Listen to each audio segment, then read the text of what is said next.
तो चलिए देखिए, मैग्नीफाइंग पावर ऑफ टेलीस्कोप हम लोग पढ़ने जा रहे हैं, डिस्कस करने जा रहे हैं। ओके, तो हम लोग पिछले क्लास में क्या देखे थे, magnifying power of compound microscope. तो कंपाउंड माइक्रोस्कोप में हम लोग क्या ऑब्जेक्ट को कहाँ रखते थे, स्मॉल अपर्चर लेंथ के पास। इसमें क्या ऑब्जेक्ट बहुत बड़ा होता है तो उसका अपर्चर भी क्या होना चाहिए, बड़ा होना चाहिए, क्योंकि large amount of light will enter in the telescope. Okay, तो ये हमेशा याद रखिएगा। तो यहाँ पे ऑब्जेक्ट क्या है, इन्फिनिटी पे। ऑब्जेक्ट कहाँ है, इन्फिनिटी पे। तो इन्फिनिटी से जो रे आती है वो कहाँ पैरेलल रे आती है इन्फिनिटी से, वो जहाँ मीट करके वो फोकस पॉइंट होता है।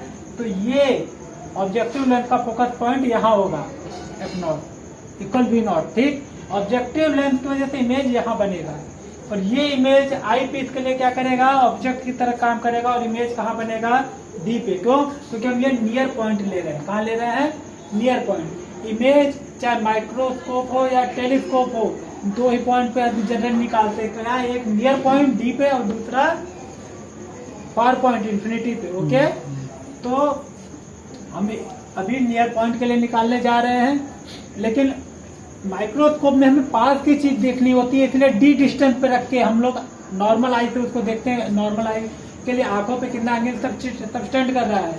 इसमें क्या इन्फिनिटी पे जो ऑब्जेक्ट है उसको देखना होता है। तो इन्फिनिटी वाला ऑब्जेक्ट ऑब्जेक्टिव लेंथ जो हमारे आई की तरह है कि ऑब्जेक्टिव लेंथ पे कितना एंगल सब्स्टिट्यूट कर रहा है, या हमारे नॉर्मल आई पे और जो ऑब्जेक्ट इन्फिनिटी पे वो कितना एंगल सब्स्टिट्यूट करेगा। बात आ रही समझ में। तो यहाँ तक हम अल्फा लेंगे, मान लीजिए हम ऐसा डायग्राम बनाते ये, ठीक है। तो यहाँ से मान लीजिए हम इसको कुछ एक अमाउंट डिस्टेंस दे देते, मेजरेबल डिस्टेंस दे देंगे। तो यहाँ से 10 अल्फा क्या बन सकता है, H0/x बनेगा। ओके, कि हमारी आंखों पे जो कितना इमेज बना रहा है, और इधर से क्या बन जाएगा, ये same alpha vertically opposite angle HI/F0 बन जाएगा। बाद में हम कंसिडर कर लेंगे भाई ये इन्फिनिटी पे है। ओके, तो इसको निगलेक्ट कर देंगे। HI/F0 ये तो फाइनाइट है। बात आ रही में कि जो इमेज है, ऑब्जेक्ट है, वो कितना पहले एंगल सब्स्टिट्यूट कर रहा है। अगर इन्फिनिटी पे है तो भी वो तो निकल जाएगा आसानी से इस रिलेशन से, इसलिए हमने इसको ऐसा बनाया। बात आ रही समझ में, ठीक है। ये क्या है, एंगल सबटेंडेड बाई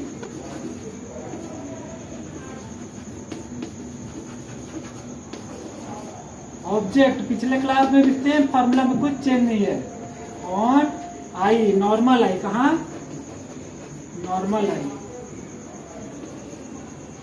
ठीक है। देखिए नॉर्मल आई नहीं है, ये क्या है, टेलीस्कोप के द्वारा इस आई से हम लोग देख रहे हैं। तो जब ये यहाँ पे इमेज बनता है ऑब्जेक्टिव की वजह से, तो ये ऑब्जेक्टिव लेंस का जो इमेज है वो आई पीस के लिए ऑब्जेक्ट की तरह काम करेगा। फिर इसका ये इमेज यहाँ बनेगा। रे डायग्राम बहुत सिंपल है, दो पैरेलल ले जो आता है इन्फिनिटी तो पैरेलल होता है, फोकस पे मीट करेगा। अब इसका इमेज, इसका जो फोकल लेंथ होगा उसके अंदर होना चाहिए, तभी इसका इमेज डी पे बनेगा और वर्चुअल होगा इस साइड।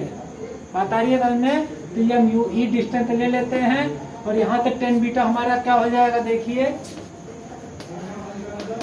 10 बीटा HI/UE,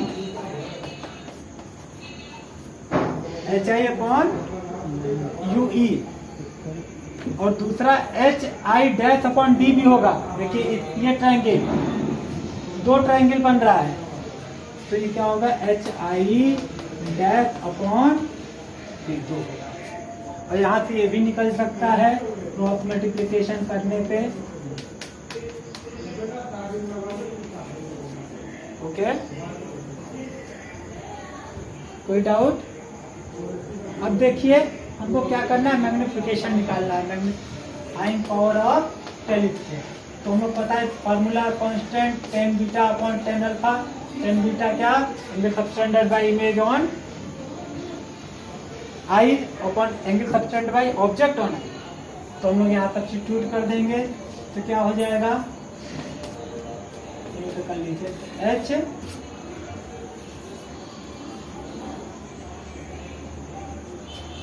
आई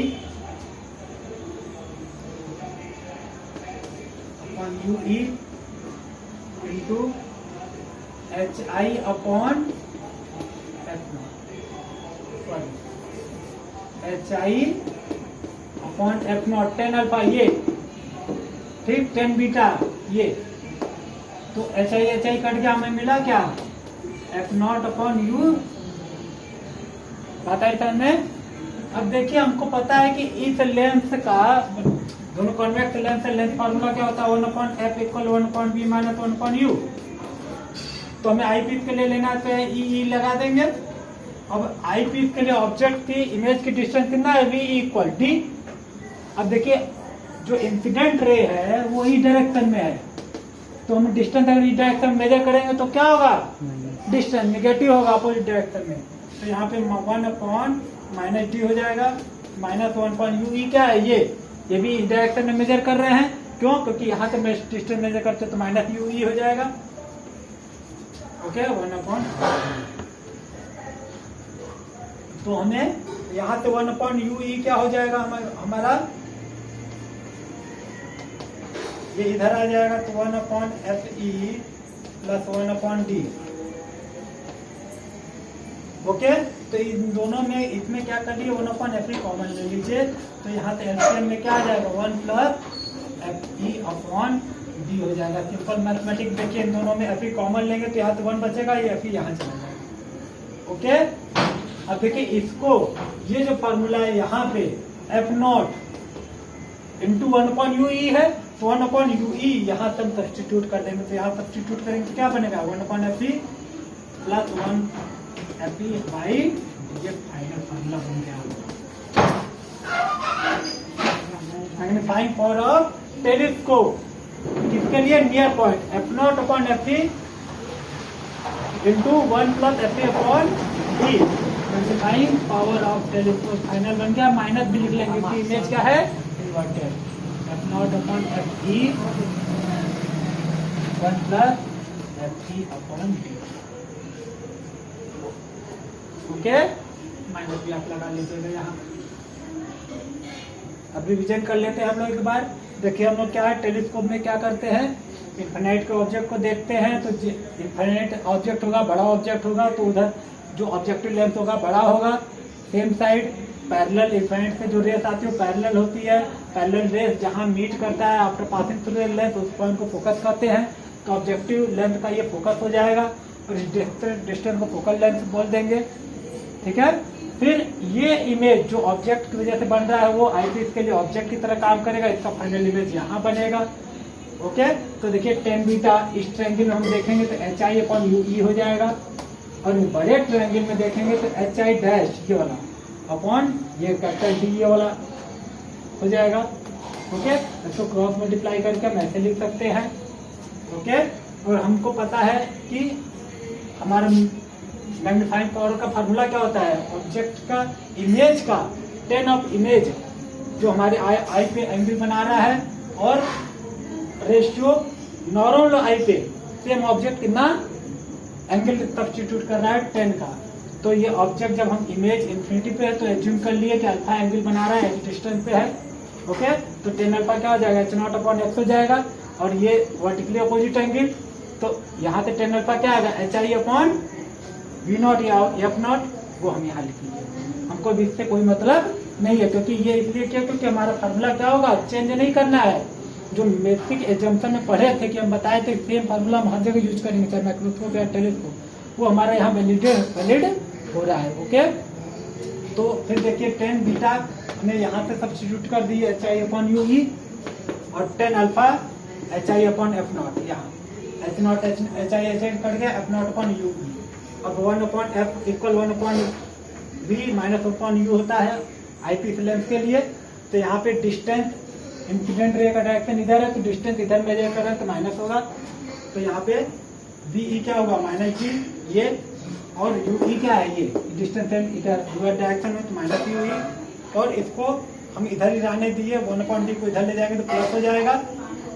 ओके, इन दोनों में 1 अपॉन एफ ई कॉमन ले लिए, तो एफ ई यहाँ इसको उठा के हम इसको कैसे लिख सकते हैं, F0/1/UE की जगह ये सब्स्टिट्यूट कर दिया, हमारा फाइनल फार्मूला माइनस साइन क्यों, क्योंकि इमेज इज इन्वर्टेड और वर्चुअल बनता है, चाहे माइक्रोस्कोप या टेलीस्कोप। ओके, हम इसको इमेज इन्वर्टेड है उसको इरेक्ट भी बना सकते हैं, वो तीसरा लेंस लगाना पड़ता है यहाँ पे बीच में, इंटरमीडिएट में। ठीक है, वो हम पिछले क्लास आगे क्लास में डिस्कस कर लेंगे। Okay, thank you.